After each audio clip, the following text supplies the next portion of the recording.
Right, so for anyone that I haven't met, I'm Emily. I'm a physio based out in Australia, pretty focused physio coach. This is Kate, one of our EPs that works with us. She also works at St John God with a lot of people that deal with mental health issues. So Kate's going to address all the mental health component that we talk today. Alright? So the intention is that we just want to run through a lot of the common injuries, ways to try and manage injuries, injury prevention, strategies that you can try and put into place to manage things as they crop up and try and prevent particularly a lot of overuse injuries. So we'll start with what physio is. So physio is essentially assess, diagnose and treat any sort of injuries, any sort of physical ailment that comes up. So it's not something that you necessarily need to see a doctor for if you're having sports related injury. A physio can then direct you, can diagnose, and if a doctor's needed, can then refer on. Physios can also refer for imaging, so x-rays, ultrasounds, MRIs if needed, but only if it's appropriate for that particular condition. Okay.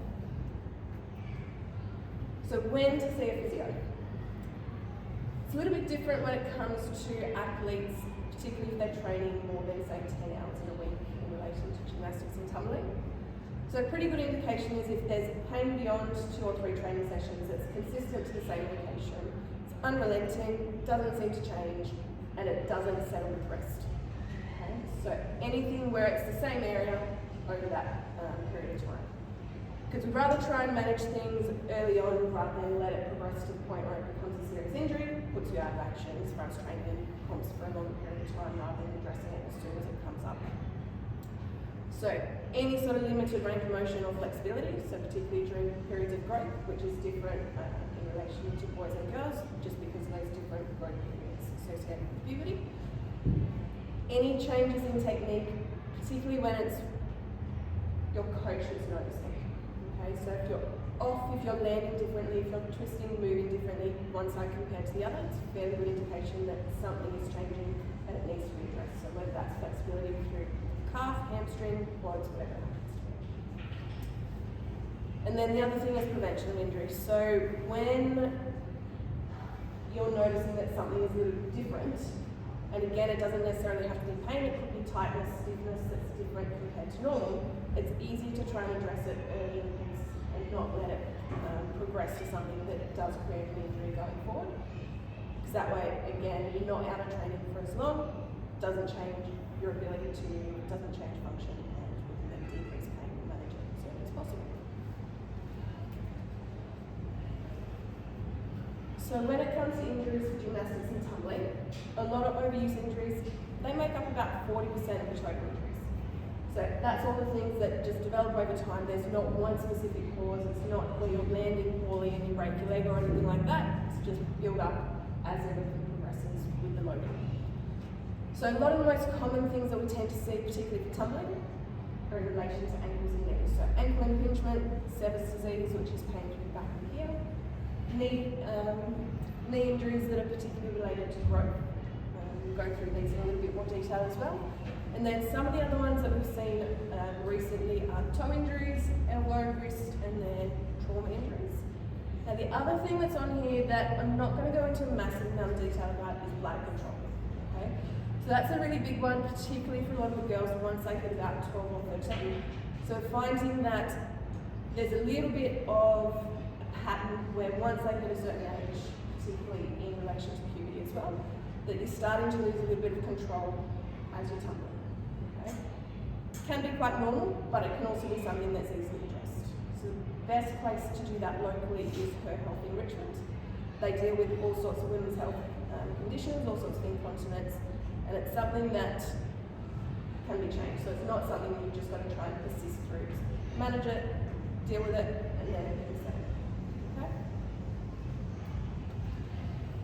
So ankle impingement is a really common one that we see. Again, once we start to hit about 10 to 12 training hours in a week, the loading through the ankle joint increases quite a bit, particularly because of the amount of landings that occur. The most common way of injuring and creating an ankle impingement is within a short landing. You're landing, jamming through the front of the ankle, and it then creates this impingement through all that soft tissue, all the connective tissue that's in the front of that joint. The bones essentially hit on each other as you're landing, and it just creates this impingement and this jarring reaction. Okay? creates an inflammatory response and then creates pain. So this is a fairly common thing that's seen in a lot of the older guys, and they just manage through it.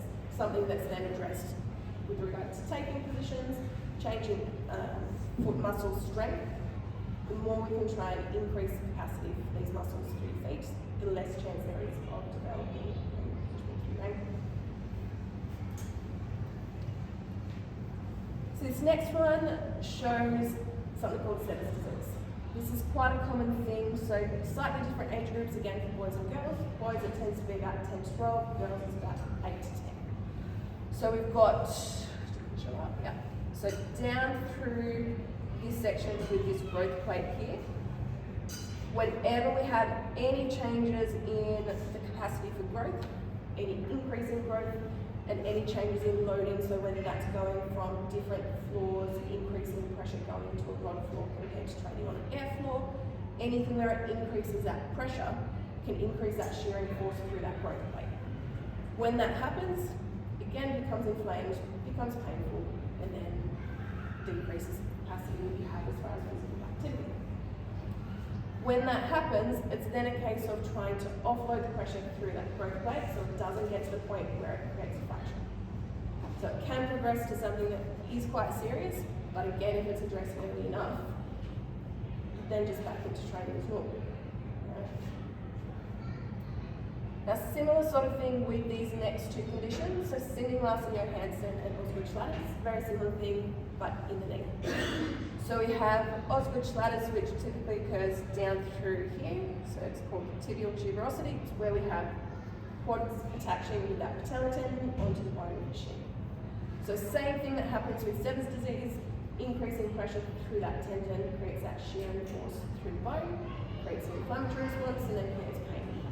A lot of people end up with little lumpy bits through this front section of their shin, which then makes it hard to kneel, hard to put pressure on, and then just generally painful for any sort of jumping, running, and any impact-based activities. So again, the quicker we can try and address that, the easier it is to then get back into everything as far as training is normal. So Sinding-Larsen-Johansson sits a little bit higher, so the base of that kneecap. So within all of the bones, we've got these growth plates. As everything grows, the bones grow a lot quicker than the muscles do. So the muscles are then pulling on all these attachment points, and again, with any increase in loading with training, any changes in loading with training can increase that activity and irritation through those growth plates.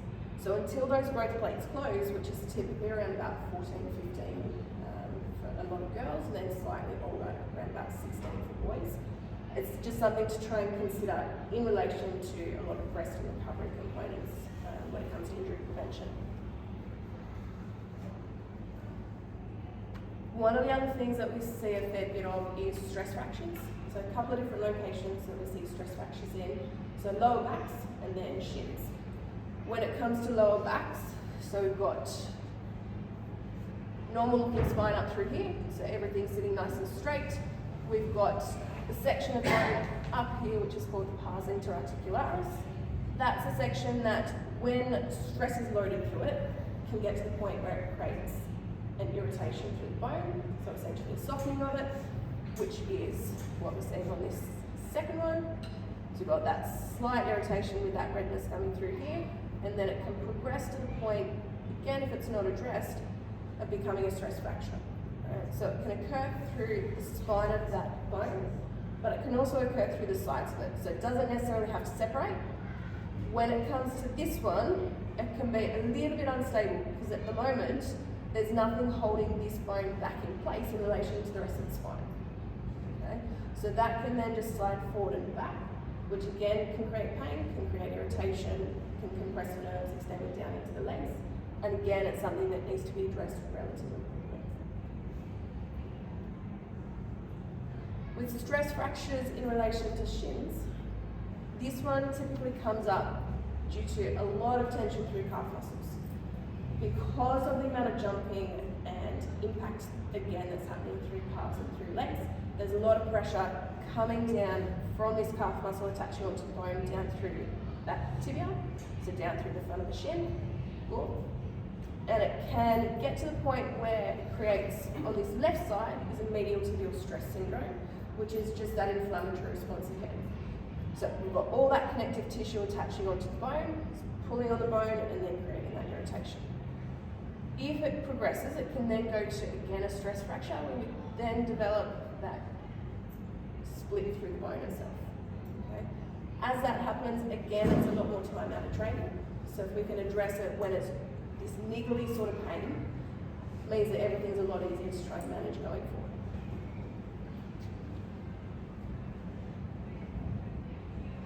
Right, so a couple of other things that are slightly less common. So on that top left side, so OCD, which is an osteochondral defect, which essentially is where we've got a little bit of deadening through that bone. Right? So it impacts particularly with going into a round off, going into a takeoff position, where you're putting that hand down, you're getting that rotation through your elbow, you're putting pressure in that same point of the bone consistently. Right? As that happens, over time it can progress to the point where the blood vessels don't send blood to that section of the bone, which essentially means that the bone and that cartilage over the top can die, becomes a little bit crumbly through that section, which can then block any sort of elbow extension, so the ability to straighten through that elbow, again associated with pain. So that one doesn't happen quite as often, but it's again a fairly easy thing to manage if it's addressed fairly early on in the piece. Okay? We've had one person that I can remember from about 5 years ago where it progressed to the point where she needed surgery to try and get rid of all those loose fragments because everything had been persistent for about 6 to 12 months prior to actually addressing it. Okay? Toe injuries, so we can have toe fractures, we can have ligament sprains, all sorts of different injuries just based on the position that you're landing in. So if you're landing, and again it's that short sort of landing, puts a lot more pressure on the toes to be able to try and sustain the position with any of that control. They control balance, they're also controlling that push off as you're going into that next skill. So if you're not able to control your positioning, you've got a heap of body weight, so up to 20 times the body weight and pressure going through that toe. So we've got to try and control, again, as much as possible, the landing position, getting everything working well enough to be able to make sure that we're not putting any additional pressure through your feet and toes. Wrist injuries, again, because of the impact as you're going into a takeoff position. Again, the twisting that happens, any sort of increase in load can then put more pressure on the wrist, on all the different ligaments, cartilage, and can then create things like a ganglion cyst, which is fluid developing through that top section of the wrist typically. So normally when you see that, tilt your wrist down and we see this additional lump coming across the wrist. Okay? For most people that won't be the case, but it can develop over time. It's not something that creates too much of an issue. It can block movement a little bit, but usually if it's something that's massive, they can drain it. So a surgeon or a doctor would go and drain it, but it can also come back. Okay? So it's not necessarily just a case of drain all the fluid and it's gone. Over time that fluid will build back up and then got to try and settle it back down. Okay? So for something like that, it becomes more of a medical management compared to a physio management. And then we have a lot of the trauma-based injuries. So the main trauma-based injuries that we've seen typically has been fractures of the lower legs. A lot of these ones we can't necessarily prevent, right? So it's just something that has happened. So whether it's been positioning on landing, whether it's pulling out of a skill in midair and then falling into position, putting a lot of pressure on the leg, and it then creates that fracture. The other thing that happens can also be concussion. Right? So we've had a few of those recently where you've landed in a poor position, again pulled out of a skill midair, landed through your back, and then hit your head on the ground. And this is sort of where the mental health component comes into it, and Kay will go into that in a little bit more detail later. But those are the main types of injuries that we tend to see at this point in time. Then, in terms of prevention, there's a few different things that we're already doing to try and prevent a lot of the injuries that are developing, as we know that we've seen a lot of these patterns. Load management is certainly one of them. So, particularly during any growth periods, and DIM is tracking a lot of the growth as we can see a lot of the marks throughout the gym. Any growth periods puts a lot more pressure on the joints. You're losing the centre of gravity, you're losing centre of mass, and you've got to try and relearn essentially how to use your body. So during any of those growth periods, decreasing the load helps to try and prevent a lot of the injuries that are going to occur when it's coming to an overuse sort of pattern. Monitoring for signs of injury, so similar to what I said before, having that pain that's persistent for 2 to 3 sessions, unrelenting, not settling with rest, and just being aware of what your body normally feels like and what it should feel like in comparison to how it is at any given point in time. Okay? Making sure you're not hiding injuries. Right? So that's a really big one. So as soon as you notice something, let someone know. Okay? Again, if we can try and get on top of things as early as possible, it means that we're not pulling you out of skills, we're not pulling you out of training. It's not the intention with coming to a physio. We don't really want to pull you out of any sort of training. So it's then making sure that we can get onto it as early as possible to prevent that from being an issue. Okay? Rest and recovery is also quite important. So most kids between the ages of 8 and 16 need up to 10 hours of sleep a night. Okay? Given that it is quite a physical thing as far as training, tumbling, using everything throughout the body, resting is really important. Right? If you don't have enough rest, decreases the capacity for the muscles to work as properly as what they could, decreases the focus that you have when you're looking into doing a lot of these skills. It can be quite risky. Okay? So making sure that you're doing as much as you can to try and control everything that's in your power. Okay?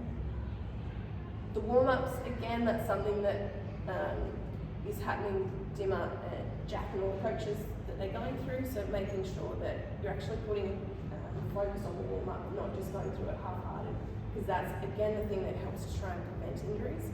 If you're not warm and if you're not getting these muscles prepped to be able to do the skills, it makes it really hard for them to have the capacity to do it in a really good way, essentially.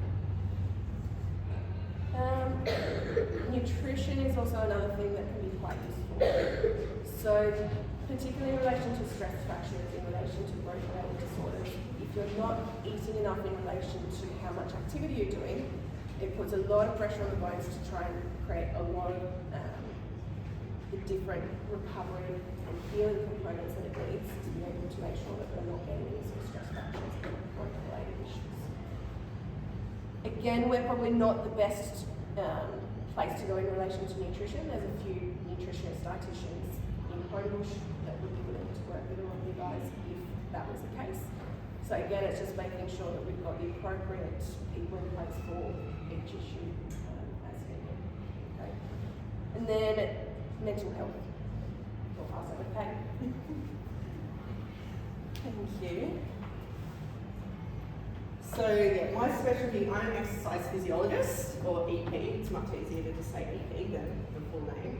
I do work in mental health, it is my specialty, but I also do deal with injuries and everything as well. But a lot of what I'm going to say today is probably aimed more at sort of ages 10 to 16, just because that's some really critical times that's happening. And what's happening in the brain directly impacts the mental health and your physical body as well. Now, if I said to you that mental health was pretty much just biological reactions that are happening in your brain, chemical imbalances, things not talking to each other, would you be surprised? If I said that's actually what it is. So it all comes down to biological responses in your brain. That's what mental health is. There's a lot of taboo out there about it, we don't like to speak about it, but essentially it is just another thing, say this is not talking to this well, or there's too much of this chemical, not enough of this, and it causes the symptoms that we see. So, I'm quite passionate about the brain, and what's going on really has a big impact. So, I thought I'd start with a little bit of true or false. So if I said that by age 5, your brain is about 90% of the size it would be as an adult, do you think it's true or false? It is, it's true. By the age of 5, your brain's already 90% of the size it's going to be when you're a grown adult. So, do you think your brain's fully developed by the time you're 18? Anyone know what age it fully develops? Go for it. Yep, 24, 25 is when your brain is finally fully developed. So we think at 18 we're all good to go. It's like, no, that brain has still got about another 7 years of developing, so it's still got a lot going on. Do you think it's true or false that around 50% of mental ill health will develop before the age of 18? It's true. It's very true. So it does come out. The one thing I will say is that most mental health conditions, they're not permanent. So we think, oh, if we get diagnosed with depression, anxiety, they're two that I've focused on today because they're the most prevalent with young athletes and kids. It doesn't mean you've got them forever. They're actually, you can have them and then never have it again. There's only very, very few mental health conditions that are permanent for the rest of your life. That's a whole different conversation. If anyone does want to talk about that, happy to chat later. Your brain. So we know your brain relies on sending signals. Now, do you think the speed at which those signals travel is around 200 kilometers an hour? I thought you guys might like the speed since you do like flying down tumbling things. Do you think it travels about 200 k's an hour? True or false? False. 563 kilometers an hour. If you can, I can't even imagine how fast that would feel. It's essentially like the takeoff of a plane. That's how fast your signals in your brain are traveling. So there's a lot going on in there. This tiny little brain is doing a hell of a lot to control your whole body. So it's needless to say we need to look after it, and that's where mental health comes into it. So there's a lot that's going on in the preteen and teenage brain. It is the key critical time where everything's developing. So a lot of your habits and behaviours between the ages of 9 and 12, that's when they're actually starting to form at that such a young age. So it's quite critical at that time. There's this big front part of your brain called the prefrontal cortex. So I like to call it the control centre. And essentially everything comes in through there. It controls everything, controls your personality, helps to control behaviours, all of these sorts of things. It's just starting to develop. So it's only starting to come into its own. So that part of your brain, the thing that controls everything else and helps to, tell you to maybe calm down, control this, don't worry about that, it's fine. That doesn't finish developing until you're at 24, 25 years old. So you can see why as a teenager it's really hard to get what's going on in your head straight, really. The problem is, so you've got this part which is meant to be, calm and controlled and sort of putting everything in place. It's still growing and going, I don't know really what's going on, we'll try this, that's where risky behaviours come in. And that's why you might put things aside like injuries, be like, no, it'll be fine. That's the part of your brain that reason hasn't developed yet. It's relying on this part of your brain which is this tiny, it's about yay big, and it's called the amygdala. It sits smack bang in the middle. So if you think right in the middle, it sits in there and it controls a lot of your emotions. So a lot of your fear, your anger, all of those big emotions that you feel, it controls those. And unfortunately, that's the part of your brain that you're using the most when you're a teenager. The few people sort of, So you've got this big part of your brain that's trying to learn, trying to control this other bit, and they're trying to put everything together. And that's why it's hard. That's why you have these big emotions. That's why a lot of this can come out. And it can impact on your daily life. And then on top of that, then you've got all the puberty hormones thrown in the mix. So then you've got all of those coming in, and they control a lot of your signal responses. So bits of your brain talking to the other, helping you to control emotions. So then you've got those on top of everything else that's going on. So it's quite a lot that is happening in such a young brain. So you can see why the risk of mental health is quite high, because there is a lot. It's a lot of pressure on kids going through, but that's how the brains learn, is that we do things, we have consequences, and then we learn going forward. That's how we actually develop. So I did want to, so as I said, I'm going to talk about anxiety and depression. So these are two conditions that are very prevalent in young athletes, probably the most two prevalent ones. And once again, these are not permanent conditions. Okay, so these, if you get them, if you get diagnosed with them, it is not a lifelong thing. You can definitely recover from these. So that anxiety, so when you're about to maybe go learn a new skill or you're going for a tumble, does anyone get like their heart rate starts to increase a little bit, maybe you start to get the jitteries and you start sort of jumping around a bit, that's anxiety. You actually need anxiety. So it's not a bad thing to have it. It came out when we were evolving as humans.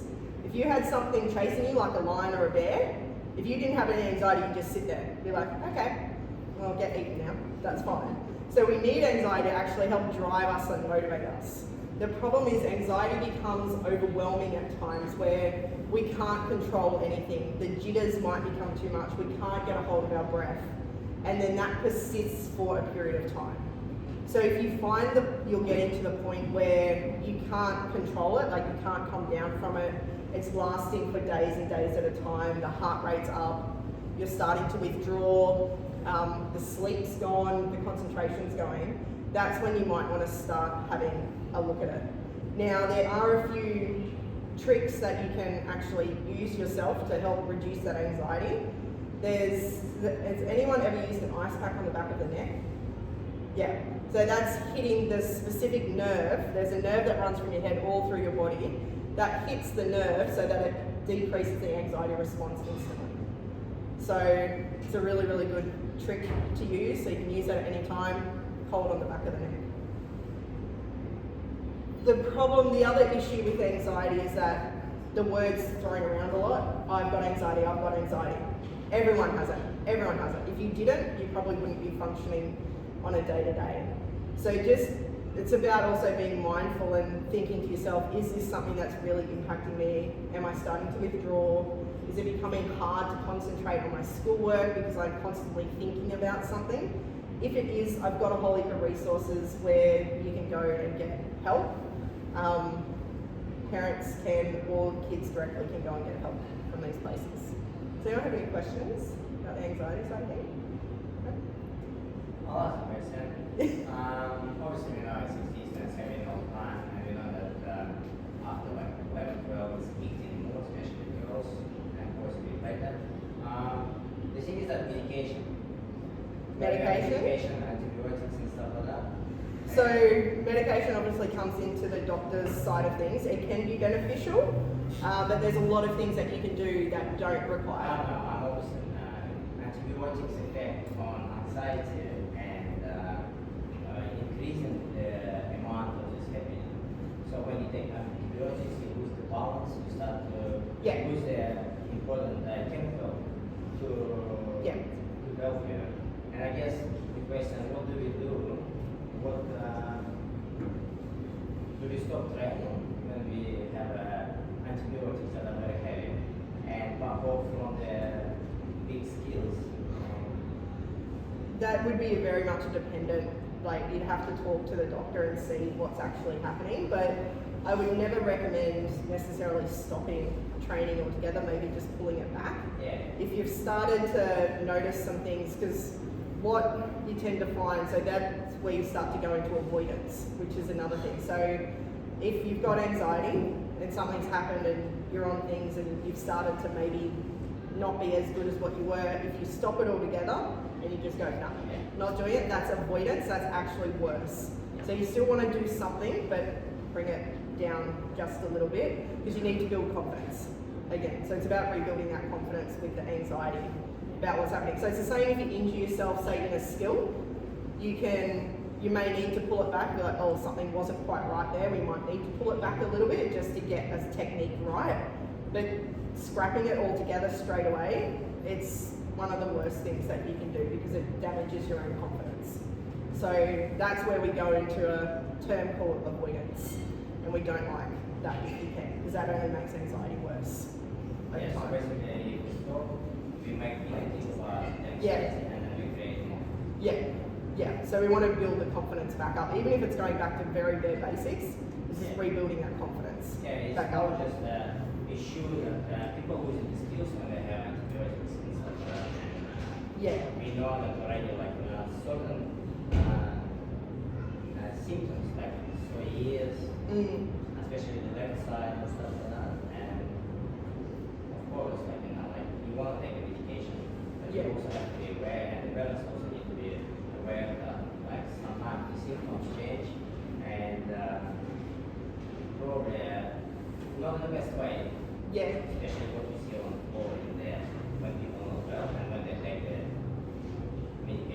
100%, yeah.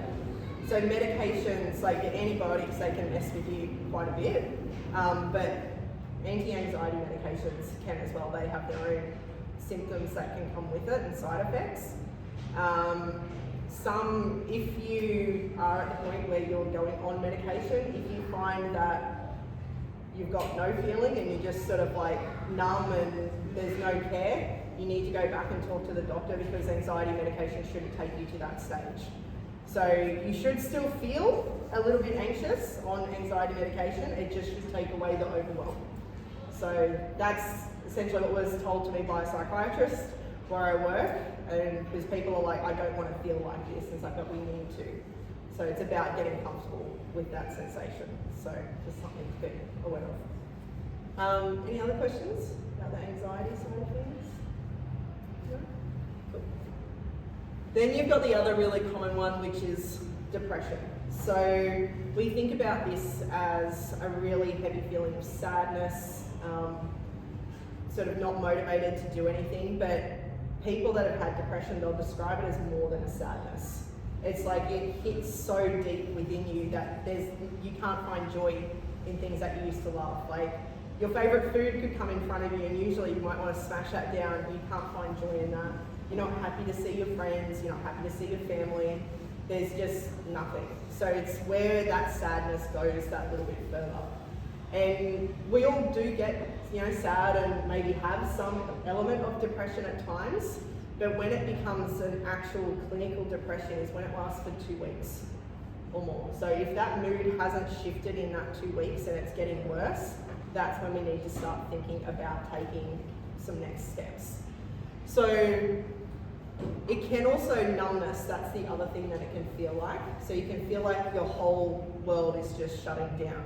And that's a response to the brain. So the brain will actually shut off that feeling because it doesn't want to feel bad, so it's a protective. So it protects, it's like, we're not going to feel anything today, so we just go to numbness.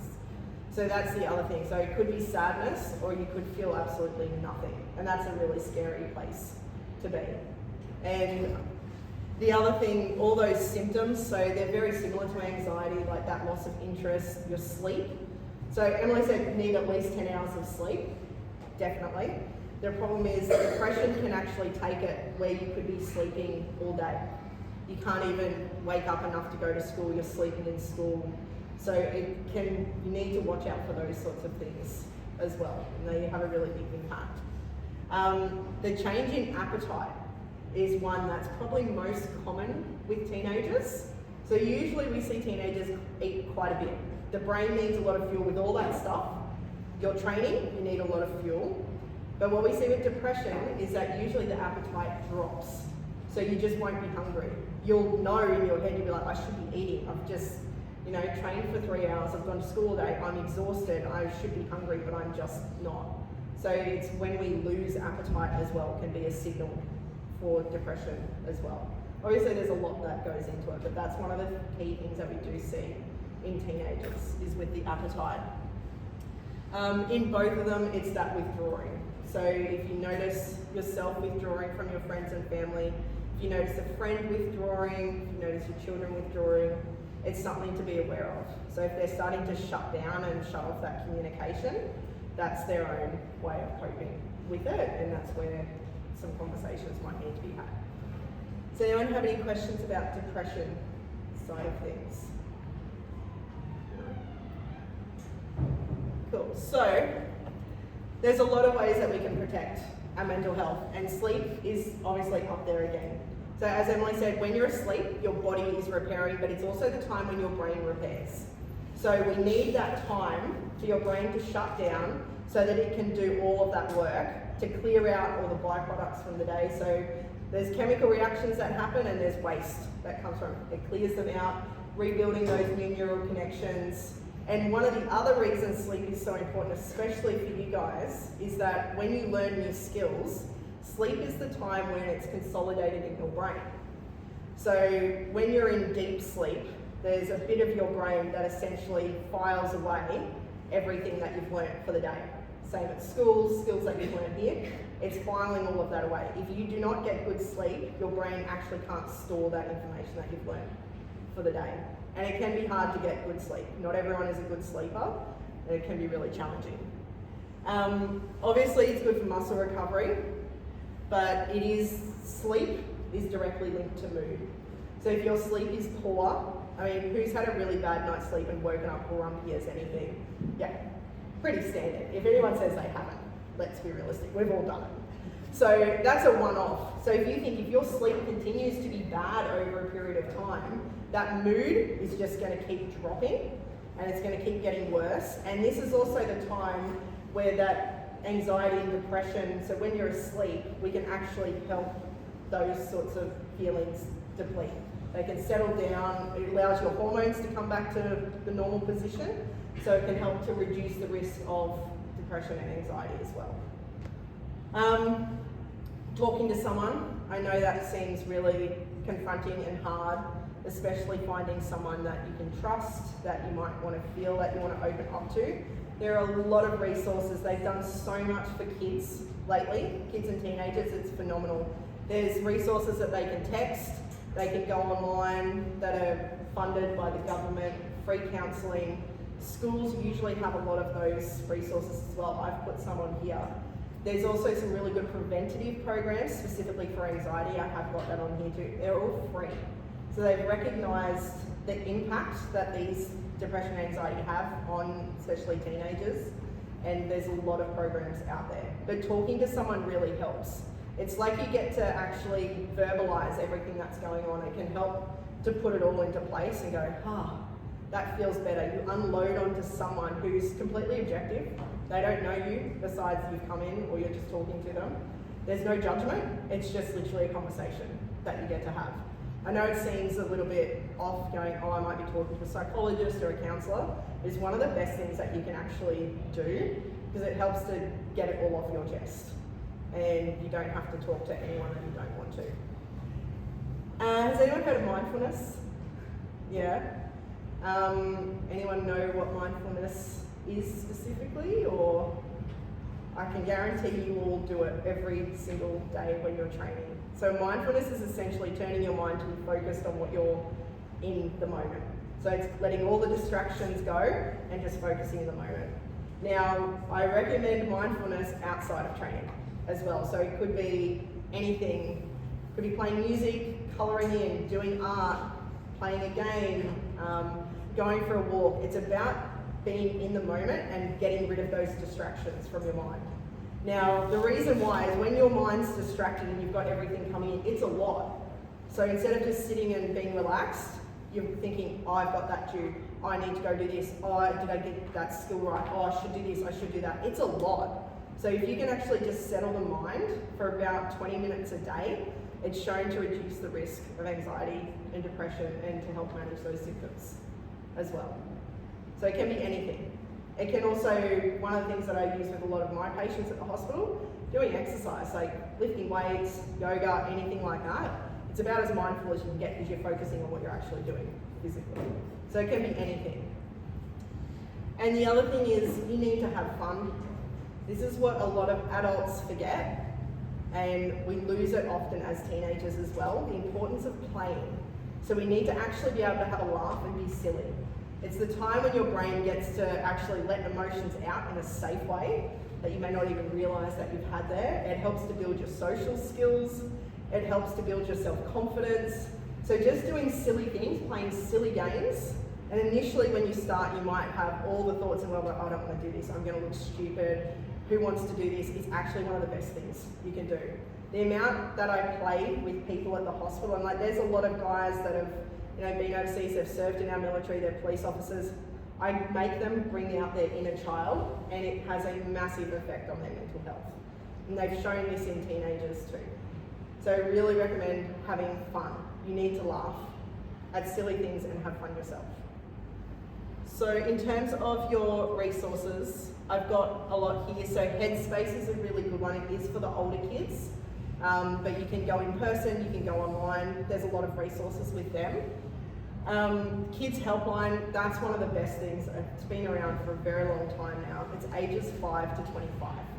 So it's accessible for everyone, almost 24 hours a day, I think. It's there. You can call, you can also text. it can be a chat. So you can literally be talking to someone while doing something else. So it's almost like you can keep it private.